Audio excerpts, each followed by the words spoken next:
I'll be explaining about SJF non-primitive design detection and starvation optimization topic. You're using SJF non-primitive method. So the introduction to SJF non-primitive method. So SJF stands for shortest job first. Picks the process with the picks the process with the smallest burst time. Once a process starts, it continues until completion. There will be no interruption in between. The main advantage is reduces the average waiting time. So SJF reduces the average waiting time. The main problem is long processes may starve. I mean, they need to wait because short jobs keep coming frequently. So, the system design and detection logic. Here, the parameters are process IDs, arrival time, burst time, and as optional, even consider input output frequencies to understand the process. How the scheduling works.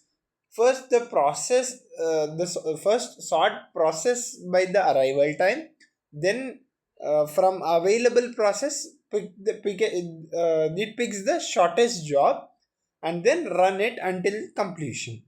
So the CPU bound versus input output bound detection. Bound is nothing but large burst time plus low input output frequency. In IO bound means small burst plus frequent IO. Program automatically classifies processes using burst time versus IO ratio. So the the starvation problem and optimization. Why starvation happens? If many short jobs keep entering, long process may never get CPU. Mostly seen when system has many input output bonds, that is short processes. So solution is aging. Gradually increases priority of processes waiting too long. Example, for example, formula is effective burst is equals to original burst minus waiting time into aging factor. As waiting time increases, effective burst decreases. Process gets scheduled sooner. Why this works? Long processes eventually get CPU time, so no starvation problem occurs. SJF still stays efficient with low waiting time. Evaluation and sample data result. Without aging, short jobs finish first. Long jobs like 20 or 25 burst times, for example, wait too long. So here we can see the case of starvation clearly. Set 2.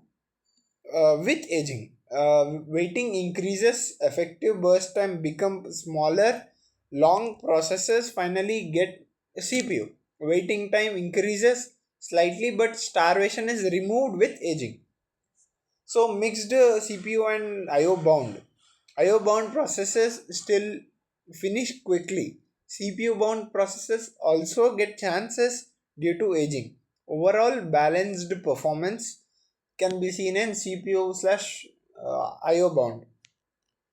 So the conclusion and key outcomes. The key outcomes are aging makes shortest job first fair by avoiding starvation. The long processes don't need to wait for too long. Still keeps waiting time low.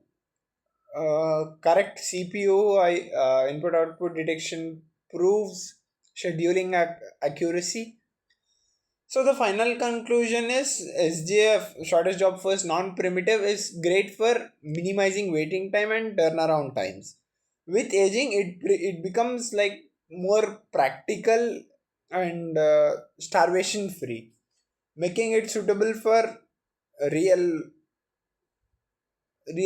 operating system. Thank you.